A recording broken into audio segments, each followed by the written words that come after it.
Hi friends, ಎಲ್ರಿಗೂ ನಮಸ್ಕಾರ. Happy independence day, ಸ್ವಾತಂತ್ರ್ಯ ದಿನೋತ್ಸವದ ಹಾರ್ದಿಕ ಶುಭಾಶಯಗಳು ನನ್ನ ಕಡೆಯಿಂದ ಮತ್ತೆ ನನ್ನ ಚಾನೆಲ್ ಕಡೆಯಿಂದ.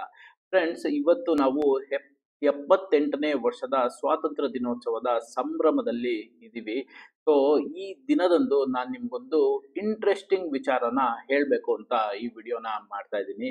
ಫ್ರೆಂಡ್ಸ್, ನಾವೆಲ್ಲ ಟ್ರೇಡರ್ಸ್ ಮತ್ತೆ ಇನ್ವೆಸ್ಟರ್ಸ್, ನಮ್ಗೆಲ್ಲ ಒಂದು ಕಮ್ಯುನಿಟಿ ಅಂತ ಇದೆ. ಸೊ ಟ್ರೇಡಿಂಗ್ ಕಮ್ಯುನಿಟಿ ಮತ್ತೆ ಇನ್ವೆಸ್ಟ್ಮೆಂಟ್ ಕಮ್ಯುನಿಟಿ. ಸೊ ನಮಗೆ ಸ್ವಾತಂತ್ರ್ಯ ಸಿಕ್ಕಿ 78 ವರ್ಷ ಆಗಿರ್ಬೋದು. ಆದರೆ ಟ್ರೇಡರ್ಸ್ ಮತ್ತೆ ಇನ್ವೆಸ್ಟರ್ಸ್ ಅಂತ ನಾವೆಲ್ಲ ಯಾರಿದ್ದೀವಿ, ಇದರಲ್ಲಿ ಕೆಲವೊಬ್ಬರಿಗೆ ಇವತ್ತವರೆಗೂ ಫ್ರೀಡಮ್ ಅನ್ನೋದು ಸಿಕ್ಕಿಲ್ಲ, ಸ್ವಾತಂತ್ರ್ಯ ಅನ್ನೋದು ಸಿಕ್ಕಿಲ್ಲ. ಸೊ ಏನಪ್ಪ ಸ್ವಾತಂತ್ರ್ಯ ಸಿಕ್ಕಿಲ್ಲ ಟ್ರೇಡರ್ಸ್ಗೆ ಮತ್ತೆ ಇನ್ವೆಸ್ಟರ್ಸ್ಗೆ ಅಂತ ಯೋಚನೆ ಮಾಡ್ತಾ ಇದ್ದೀರಾ? ನೋಡಿ, ನಮಗೆಲ್ಲ ಯಾವ್ದ್ರಿಂದ ಸ್ವಾತಂತ್ರ್ಯ ಸಿಕ್ಕಿಲ್ಲ ಅಂತಂದ್ರೆ, ಒಂದು ಕನ್ಫ್ಯೂಷನ್ ಇಂದ ಸ್ವಾತಂತ್ರ್ಯ ಸಿಕ್ಕಿಲ್ಲ. ನೋಡಿ, ಒನ್ ಬೈ ಒನ್ ನಾನು ನಿಮಗೆ ಹೇಳ್ತಾ ಬರ್ತೀನಿ ಯಾವ್ದ್ರಿಂದ ಟ್ರೇಡರ್ಸ್ ಮತ್ತೆ ಇನ್ವೆಸ್ಟರ್ಸು ಸಫರ್ ಬೀಳ್ತಾ ಇದ್ದಾರೆ ಅಂತ. ಮೊದಲನೇದಾಗಿ, ಟ್ರೇಡಿಂಗ್ ಮತ್ತೆ ಇನ್ವೆಸ್ಟ್ಮೆಂಟ್ ಅಂತ ಬಂದಾಗ ನಾನು ಫಂಡಮೆಂಟಲ್ ಅನಾಲಿಸಿಸ್ ಮಾಡಲಾ, ಟೆಕ್ನಿಕಲ್ ಅನಾಲಿಸಿಸ್ ಮಾಡಲಾ ಅನ್ನೋ ಒಂದು ಕನ್ಫ್ಯೂಷನ್ ಇರುತ್ತೆ. ಸೊ ಇದಕ್ಕೆ ಒಂದು ಸೂಟಬಲ್ ಆನ್ಸರ್ ಅಂತಂದ್ರೆ, ನಮಗ್ ನಾವೇ ಕಂಡಿಡ್ಕೊಬೇಕು ಅನ್ನೋ ಆನ್ಸರ್ ಅಂತಂದ್ರೆ, ಫಂಡಮೆಂಟಲಿ ಸ್ಟ್ರಾಂಗ್ ಇರುವಂತ ಕಂಪ್ನಿಗೆ ನಾನು ಟೆಕ್ನಿಕಲ್ ಅನಾಲಿಸಿಸ್ ನ ಅಳವಡಿಸ್ಕೊಳ್ತೀನಿ. ಸೊ ಅವಾಗ ನಮ್ಗೆ ಈ ಕನ್ಫ್ಯೂಷನ್ ಅನ್ನೋದು ಏನಿದೆ ಇದರಿಂದ ಫ್ರೀಡಮ್ ಸಿಗುತ್ತೆ. ಎರಡನೇದು, ಓಕೆ, ನಾನು ಟೆಕ್ನಿಕಲ್ ಅನಾಲಿಸಿಸ್ನೇನೋ ಅಳವಡಿಸ್ಕೊಳ್ತೀನಿ. ಆದರೆ ಟೆಕ್ನಿಕಲ್ ಅನಾಲಿಸಿಸ್ ಅಂತ ಬಂದರೆ ಮೊದಲನೇದಾಗಿ ನನಗೆ ಬರುವಂಥದ್ದು ಕ್ಯಾಂಡಲ್ ಸ್ಟಿಕ್ಸ್ ಅಲ್ಲಿ ಜಪಾನೀಸ್ ಕ್ಯಾಂಡಲ್ ಸ್ಟಿಕ್ಸ್ನ ಯೂಸ್ ಮಾಡಲಾ, ಇಲ್ಲ ರೆಂಕೋ ಕ್ಯಾಂಡಲ್ಸ್ನ ಯೂಸ್ ಮಾಡಲಾ, ಇಲ್ಲ ಹೈಕಿನಚಿ ಕ್ಯಾಂಡಲ್ಸ್ನ ಯೂಸ್ ಮಾಡಲಾ. ಸೊ ಈ ಥರ ಪ್ರತಿ ಒಂದು ಸ್ಟೆಪ್ಪಲ್ಲಿ ನಾವು ಟ್ರೇಡರ್ಸ್ ಆಗಿರಲಿ ಇನ್ವೆಸ್ಟರ್ಸ್ ಆಗಿರಲಿ ನಮಗೆ ಕನ್ಫ್ಯೂಷನ್ ಅನ್ನೋದು ಇದ್ದೇ ಇರುತ್ತೆ. ಎಷ್ಟು ಬೇಗ ನಾವು ಈ ಕನ್ಫ್ಯೂಷನ್ ಇಂದ ಹೊರಗಡೆ ಬರ್ತೀವೋ ಅಷ್ಟು ಬೇಗ ನಮಗೆ ಫ್ರೀಡಮ್ ಅನ್ನೋದು ಸಿಗುತ್ತೆ. ಸೊ ಹಾಗಾಗಿ ಈಗ Japanese candle sticks, renko candles, heikin ashi candles, so ಇದರಲ್ಲಿ ನನ್ನ ಪ್ರಕಾರ ಜಪಾನೀಸ್ ಕ್ಯಾಂಡಲ್ ಸ್ಟಿಕ್ಸ್ ಅನ್ನೋದು ಏನಿದೆ, this is the oldest one. ಇದನ್ನ ನಾವು ಫೌಂಡೇಶನ್ ತರ, ಈಗ ಹೆಂಗೆ ಅಂತಂದ್ರೆ ಒಂದು ಬಿಲ್ಡಿಂಗ್ ನ ಕಟ್ಟಬೇಕು ಅಂತಂದ್ರೆ ಅವಾಗ್ಲೂ 100 ವರ್ಷ, 500 ವರ್ಷ, 1000 ವರ್ಷ ಹಿಂದೆನು ಅಡಿಪಾಯ ಅಂತ ಏನ್ ಹೇಳ್ತೀವಿ, ಫೌಂಡೇಶನ್ ಅಂತ ಏನ್ ಹೇಳ್ತೀವಿ, ಅದು ಅವಾಗ್ಲೂ ಸ್ಟ್ರಾಂಗ್ ಇರ್ಬೇಕಾಯ್ತು ಅಂತ ಹೇಳ್ತಾ ಇದ್ರು. ಈಗ್ಲೂ ಅದು ಹಂಗೆ ಇದೆ. ಮೇಲ್ಗಡೆ ಏನು ನಾವು ಡೆವಲಪ್ ಮಾಡ್ತೀವಿ, ಅದು ಇಂಟೀರಿಯರ್ಸ್ ಆಗ್ಲಿ ಅಥವಾ ಬೇರೆದಾಗ್ಲಿ, ಅದು ಏನೇ ಚೇಂಜ್ ಆಗಿರ್ಬೋದು. ಸೊ ಜಪಾನೀಸ್ ಕ್ಯಾಂಡಲ್ ಸ್ಟಿಕ್ಸ್ ಅನ್ನೋದು ಏನಿದೆ, ಇದು ಫೌಂಡೇಶನ್ ತರ. ಸೊ ಹಾಗಾಗಿ ನೀವೇನಾದ್ರೂ ಕನ್ಫ್ಯೂಷನ್ ಅಲ್ಲಿದ್ರೆ, ಜಪಾನೀಸ್ ಕ್ಯಾಂಡಲ್ ಸ್ಟಿಕ್ಸಾ, ರೆಂಕೋ ಚಾರ್ಟ್ಸಾ, ಹೈಕಿನಚಿ ಚಾರ್ಟ್ಸಾ, ಈ ತರ ಕನ್ಫ್ಯೂಷನ್ ಅಲ್ಲಿದ್ರೆ ನನ್ನ answer Japanese candle sticks. Okay, ನಾನು ಟೆಕ್ನಿಕಲ್ ಅನಾಲಿಸಿಸ್ ನ ಮಾಡ್ತೀನಿ, ಜಪಾನೀಸ್ ಕ್ಯಾಂಡಲ್ ಸ್ಟಿಕ್ಸ್ ನ ಯೂಸ್ ಮಾಡ್ತೀನಿ. ಆದ್ರೆ ಈ ಇಂಡಿಕೇಟರ್ಸ್ ಅಂತ ಬಂದ್ರೆ ಯಾವ್ದನ್ನ ಯೂಸ್ ಮಾಡ್ಲಿ? RSI ನ ಯೂಸ್ ಮಾಡ್ಲಾ, ಸ್ಟೊಕ್ಯಾಸ್ಟಿಕ್ಸ್ ನ ಯೂಸ್ ಮಾಡ್ಲಾ, ಅಥವಾ ಸ್ಟೊಕ್ಯಾಸ್ಟಿಕ್ ವಿತ್ RSI ನ ಯೂಸ್ ಮಾಡ್ಲಾ, ಇಲ್ಲ ಸೂಪರ್ ಟ್ರೆಂಡ್ ನ ಯೂಸ್ ಮಾಡ್ಲಾ, ಇಲ್ಲ ಬೊಲಿಂಜರ್ ಬ್ಯಾಂಡ್ಸಾ, ಇಚುಮುಕುನ, ಈ ತರ ಲಾಟ್ ಆಫ್ ಇಂಡಿಕೇಟರ್ಸ್ ಇದೆ. Again there is a confusion. ಯಾವ್ದನ್ನ ನಾನು ಯೂಸ್ ಮಾಡ್ಲಿ? ನೋಡಿ, ಇದೇ ಕನ್ಫ್ಯೂಷನ್ ಅಲ್ಲಿ ನಾನು ತುಂಬಾ ವರ್ಷ ಇದ್ದೆ. ಆದ್ರೆ ಯಾವಾಗ ನಾನು RSI ಮತ್ತೆ ಬೊಲಿಂಜರ್ ಬ್ಯಾಂಡ್ ಅಂತ ಫಿಕ್ಸ್ ಆದ್ನೋ, ಫರ್ಮ್ ಆದ್ನೋ, ಅವಾಗ ಈ ಕನ್ಫ್ಯೂಷನ್ ಇಂದ ನಾನು ಹೊರಗಡೆ ಬಂದೆ. ಸೊ ಕನ್ಫ್ಯೂಷನ್ ಅನ್ನೋದಕ್ಕೆ ನನಗೆ ಫ್ರೀಡಮ್ ಸಿಕ್ತು. ಸೊ ಹಾಗಾಗಿ ನೀವು ಬ್ಯಾಕ್ ಟೆಸ್ಟ್ ಮಾಡಿ, RSI, ಬೊಲಿಂಜರ್ ಬ್ಯಾಂಡ, ಇಲ್ಲ ಇಚುಮುಕನ, ಯಾವುದು ನಿಮ್ಗೆ ಕಂಫರ್ಟಬಲ್ ಅನ್ಸುತ್ತೋ ಆ ಇಂಡಿಕೇಟರ್ಗೆ ಅಡಾಪ್ಟ್ ಆಗಿ ಅದನ್ನ ಕಂಟಿನ್ಯೂಸ್ ಆಗಿ ಫಾಲೋ ಮಾಡ್ಕೊಂಡು ಹೋಗಿ. ನಾನಿವಾಗ RSI ಮತ್ತೆ ಬೊಲಿಂಜರ್ ಬ್ಯಾಂಡ್ ಮಾತ್ರ ಹೇಳ್ತಾ ಇದ್ದೀನಿ. ಸೊ ಇದಕ್ಕೆ ಅಡಾಪ್ಟ್ ಆಗಿ ಅಂತ ನಾನು ಹೇಳ್ತಾ ಇಲ್ಲ. ಆದ್ರೆ ನಿಮ್ಗೆ ಯಾವ್ದು ಕಂಫರ್ಟಬಲ್ ಅನ್ಸುತ್ತೋ ಅದನ್ನ 100 ಚಾರ್ಟು, 200 ಚಾರ್ಟು ಬ್ಯಾಕ್ ಟೆಸ್ಟ್ ಮಾಡಿ. ಬ್ಯಾಕ್ ಟೆಸ್ಟ್ ಮಾಡಿದ್ದಾದ್ಮೇಲೆ ನಿಮ್ಗೆ ಯಾವ್ದು ಓಕೆ ಅಂತ ಅನ್ಸುತ್ತೋ ಅದನ್ನ ಅಡಾಪ್ಟ್ ಮಾಡ್ಕೊಂಡು ಅದನ್ನ ಕಂಟಿನ್ಯೂಸ್ ಆಗಿ ಫಾಲೋ ಮಾಡಕ್ಕೆ ಸ್ಟಾರ್ಟ್ ಮಾಡಿ. ಯಾಕೆ ಅಂತಂದ್ರೆ ಯಾವುದೇ ಇಂಡಿಕೇಟರ್ ಆದ್ರೂ ನಾಳೆ ಏನಾಗುತ್ತೆ ಅನ್ನೋ ಪ್ರೊಜೆಕ್ಷನ್ ನ ಕೊಡಲ್ಲ. ಆದ್ರೆ ನಾವು ಇದನ್ನ ಕಂಟಿನ್ಯೂಸ್ ಆಗಿ ಅಳವಡಿಸ್ಕೊಂಡ್ರೆ ನಮ್ಮ ಇನ್ವೆಸ್ಟ್ಮೆಂಟ್ ನ ಸ್ಟೆಬಿಲಿಟಿನ ಮತ್ತೆ ಒಂದು ಏನೋ ವಿನ್ನಿಂಗ್ ಪ್ರಾಫಿಟಬಲ್ ಟ್ರೇಡ್ಸ್, ವಿನ್ನಿಂಗ್ ರೇಷಿಯೋಸ್ನ ಜಾಸ್ತಿ ಮಾಡ್ಕೊಬೋದು. ಸೊ ಹಾಗಾಗಿ ಯಾವುದಾದ್ರೂ ಒಂದನ್ನ ಅಳವಡಿಸ್ಕೊಳ್ಳಿ. ಅಳವಡಿಸ್ಕೊಂಡು ಈ ಕನ್ಫ್ಯೂಷನ್ ಇಂದ ಹೊರಗಡೆ ಬಂದು ಫ್ರೀಡಮ್ನ ತಗೊಳ್ಳಿ. ಸೊ ಹಾಗಾಗಿ ನೀವು RSIನ ಅಳವಡಿಸ್ಕೊಳ್ತೀರಾ, ಬೋಲಿಂಜರ್ ಬ್ಯಾಂಡ್ ಅಳವಡಿಸ್ಕೊಳ್ತೀರಾ.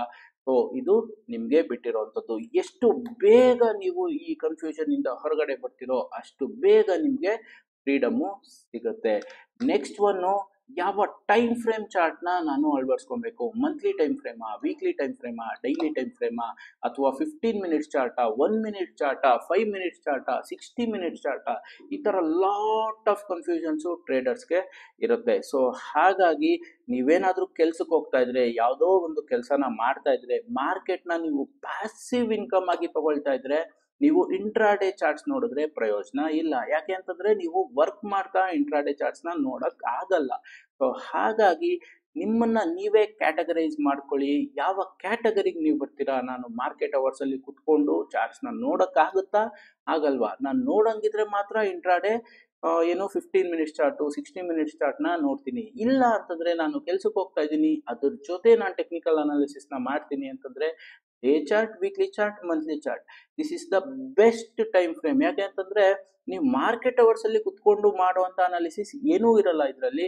ಯಾಕೆಂತಂದ್ರೆ ಮಾರ್ಕೆಟ್ ಆದ್ಮೇಲೆ ಮಂತ್ಲಿ ಚಾರ್ಟ್ ನೋಡ್ಬೋದು, ವೀಕ್ಲಿ ಚಾರ್ಟ್ ನೋಡ್ಬೋದು, ಡೇ ಚಾರ್ಟ್ನ ನೋಡಿ ನಾವು ನೆಕ್ಸ್ಟ್ ಡೇ ಏನಾಗ್ಬೋದು ಅಂತ ಫಸ್ಟ್ ಡೇನೆ ಪ್ಲಾನ್ ಮಾಡಿಕೊಂಡು ಆಮೇಲೆ ನಾವು ಚಾರ್ಟ್ಸ್ನ ನೋಡ್ಬೋದು. ಹಾಗಾಗಿ ಈ ಕನ್ಫ್ಯೂಷನ್ ಇಂದ ಎಷ್ಟು ಬೇಗ ಹೊರಗಡೆ ಬರ್ತಿರೋ ಅಷ್ಟು ಬೇಗ ನಿಮಗೆ ಫ್ರೀಡಮ್ ಸಿಗುತ್ತೆ. Next one, stop loss. ನಾನು ಯಾವುದನ್ನ ಸ್ಟಾಪ್ ಲಾಸ್ ಆಗಿ ಮೇಂಟೈನ್ ಮಾಡಲಿ? ಮಂತ್ಲಿ ಲೋನಾ ಅಥವಾ ಸ್ವಿಂಗ್ ಲೋನಾ ಇಲ್ಲ ಡೇ ಲೋನಾ? ನೋಡಿ, best stop loss is the monthly low stop loss ಅಂತ ಒಂದು ವಿಡಿಯೋ ಮಾಡಿ ನಾನು ಪೋಸ್ಟ್ ಸಹಿತ ಮಾಡಿದ್ದೀನಿ. ನಿಮಗೆ ಅದು ಪರ್ಫೆಕ್ಟ್ ಅಂತ ಅನ್ಸಿದ್ರೆ ಬ್ಯಾಕ್ ಟೆಸ್ಟ್ ಮಾಡಿ.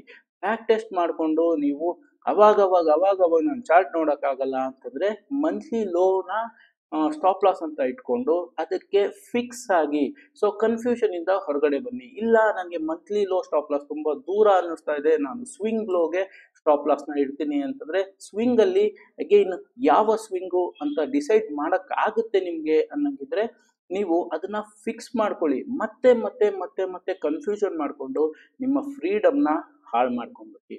ಮತ್ತೊಂದು, ಯಾವ ಟೆಕ್ನಿಕಲ್ ಟೂಲ್ನ ನಾನು ಯೂಸ್ ಮಾಡಲಿ? ಯಾಕೆ ಅಂತಂದ್ರೆ ಒಂದು ಹಾರಿಜಾಂಟಲ್ ಲೈನ್ ಇದೆ, ಒಂದು ವರ್ಟಿಕಲ್ ಲೈನ್ ಇದೆ, ಇಲ್ಲ ಅಂತಂದ್ರೆ ಟ್ರೆಂಡ್ ಲೈನ್ಸ್ ಇದೆ. ಟ್ರೆಂಡ್ ಲೈನ್ಸ್ ಅಂತಂದ್ರೆ ಅದು ನನ್ನ ಪ್ರಕಾರ ಆಲ್ವೇಸ್ ಕನ್ಫ್ಯೂಷನ್. ಟ್ರೆಂಡ್ ಲೈನ್ ನನಗೊಂಥರ ಕಾಣಿಸಿದ್ರೆ ನನ್ನ ಪಕ್ಕದಲ್ಲಿರೋರಿಗೆ ಇನ್ನೊಂದ್ ತರ ಕಾಣಿಸುತ್ತೆ, ನನ್ನ ಎದುರುಗಡೆ ಇರೋರಿಗೆ ಇನ್ನೊಂದ್ ತರ ಕಾಣಿಸುತ್ತೆ. ನನಗೆ ಟ್ರೆಂಡ್ ಲೈನ್ ಹೇಳ್ಕೊಟ್ಟಿರೋರಿಗೆ ಇದು ನಿನ್ಗೆ ಪರ್ಫೆಕ್ಟಾ ಅಂತ ಅನ್ಸಿದ್ರೆ ನೀನ್ ಅದನ್ನ ಅದೇ ತರ ನೀನ್ ನೋಡು, ನನಗಿದು ಪರ್ಫೆಕ್ಟ್ ಅಂತ ಅನ್ನಿಸ್ತಾ ಇಲ್ಲ, ಸೊ ನಾನು ಅದನ್ನ ಬೇರೆ ತರ ನೋಡ್ತೀನಿ ಅಂತ ಹೇಳ್ತಾರೆ. So trend line is always confusion. So ಅದಕ್ಕೆ ನಾನು ನಮ್ಮ ಕ್ಲಾಸಸ್ ಅಲ್ಲಾಗ್ಲಿ ನಾನಾಗ್ಲಿ ಯೂಸ್ ಮಾಡುವಂಥದ್ದು only horizontal line. So horizontal line ನಾನು ನನ್ನ ಟೆಕ್ನಿಕಲ್ ಟೂಲ್ ಆಗಿ ಯೂಸ್ ಮಾಡ್ಕೊಳ್ತೀನಿ. ಸೊ ಫ್ರೆಂಡ್ಸ್, ನೆಕ್ಸ್ಟ್ ನೀವು ನ್ಯೂಸ್ ಬೇಸ್ಡ್ ಅಂದ್ರೆ ನಾನು ಯಾವ ಆ್ಯಪ್ನ ಯೂಸ್ ಮಾಡಲಿ? ಮನಿ ಕಂಟ್ರೋಲ್ನ ಯೂಸ್ ಮಾಡಲಾ, ET ನೌನ ಯೂಸ್ ಮಾಡಲಾ, ಅಥವಾ ಇನ್ನೊಂದು ಆ್ಯಪ್ನ ಯೂಸ್ ಮಾಡಲಾ? Again confusion. ಸೊ ಯಾವುದಾದ್ರೂ ಒಂದಕ್ಕೆ ಫಿಕ್ಸ್ ಆಗಿ, ಮನಿ ಕಂಟ್ರೋಲ್ ಅಂತಂದ್ರೆ ಮನಿ ಕಂಟ್ರೋಲಲ್ಲೂ ನಿಮಗೆ ತುಂಬಾ ಇನ್ಫಾರ್ಮೇಶನ್ ಸಿಗುತ್ತೆ, ET ನವಲ್ಲೂ ತುಂಬಾ ಇನ್ಫಾರ್ಮೇಶನ್ ಸಿಗುತ್ತೆ, ಎಕನಾಮಿಕ್ ಟೈಮ್ಸ್ ಆ್ಯಪ್ ಇದೆ ಅದರಲ್ಲೂ ತುಂಬಾ ಇನ್ಫಾರ್ಮೇಶನ್ ಸಿಗುತ್ತೆ. ಯಾವುದನ್ನ ನೋಡ್ತಾ ಇದ್ದೀರಾ ಅದನ್ನೇ ಕಂಟಿನ್ಯೂಸ್ ಆಗಿ ನೋಡಕ್ಕೆ ಸ್ಟಾರ್ಟ್ ಮಾಡಿ. ಸೊ ಅದನ್ನ ಬಿಲೀವ್ ಮಾಡಕ್ ಸ್ಟಾರ್ಟ್ ಮಾಡಿ. ಒಂದೊಂದ್ಸಲಿ ಒಂದೊಂದು ನೋಡೋದ್ರಿಂದ ಅಗೈನ್ ಕನ್ಫ್ಯೂಷನ್ ಆಗುತ್ತೆ. ಸೊ ಫ್ರೆಂಡ್ಸ್, ಇದೆಲ್ಲ ಕನ್ಫ್ಯೂಷನ್ಸ್ಗೆ ಆದಷ್ಟು ಬೇಗ ನಿಮಗ್ ನೀವೇ ಆನ್ಸರ್ನ ಕಂಡಿಡ್ಕೊಂಡು ನೀವು ಫ್ರೀಡಮ್ನ ಪಡ್ಕೊಳ್ಳಿ. ಸೊ ಆದಷ್ಟು ಬೇಗ, ಎಷ್ಟು ಬೇಗ ನೀವು ಫ್ರೀಡಮ್ನ ಪಡ್ಕೊಳ್ತಿರೋ ಅಷ್ಟು ಬೇಗ ನೀವು ಸಕ್ಸಸ್ಫುಲ್ ಟ್ರೇಡರ್ ಅಥವಾ ಸಕ್ಸಸ್ಫುಲ್ ಇನ್ವೆಸ್ಟರ್ ಆಗ್ತೀರಾ ಅಂತ ಹೇಳ್ತಾ ನನ್ನ ಈ ವಿಡಿಯೋನ ಮುಗಿಸ್ತಾ ಇದ್ದೀನಿ. ಈ ವಿಡಿಯೋದಲ್ಲಿ ನಾನು ಏನು ಹೇಳಿದ್ದೀನಿ ಅದು ನಿಮಗೆ ಕರೆಕ್ಟ್ ಅಂತ ಅನ್ಸಿದ್ರೆ, ಪರ್ಫೆಕ್ಟ್ ಅಂತ ಅನ್ಸಿದ್ರೆ, ಇಲ್ಲ ಹೌದು ಇವ್ರು ಹೇಳ್ತಾ ಇರೋದು ಕರೆಕ್ಟ್ ಆಗಿದೆ ಅಂತ ಅನ್ಸಿದ್ರೆ ನನ್ನ ಈ ವಿಡಿಯೋನ ನಿಮ್ಮ ಫ್ಯಾಮಿಲಿ ಮತ್ತೆ ಫ್ರೆಂಡ್ಸ್ ಗ್ರೂಪಲ್ಲಿ ಶೇರ್ ಮಾಡಿ, ನನ್ನ ಚಾನೆಲ್ಗೆ ಸಬ್ಸ್ಕ್ರೈಬ್ ಆಗಿ ಅಂತ ಹೇಳ್ತಾ ಈ ವಿಡಿಯೋನ ಮುಗಿಸ್ತಾ ಇದ್ದೀನಿ. Once again happy independence day, ಸ್ವಾತಂತ್ರ್ಯ ದಿನೋತ್ಸವದ ಹಾರ್ದಿಕ ಶುಭಾಶಯಗಳನ್ನ ಹೇಳ್ತಾ ನನ್ನ ಈ ವಿಡಿಯೋನ ಮುಗಿಸ್ತಾ ಇದ್ದೀನಿ. Thank you friends.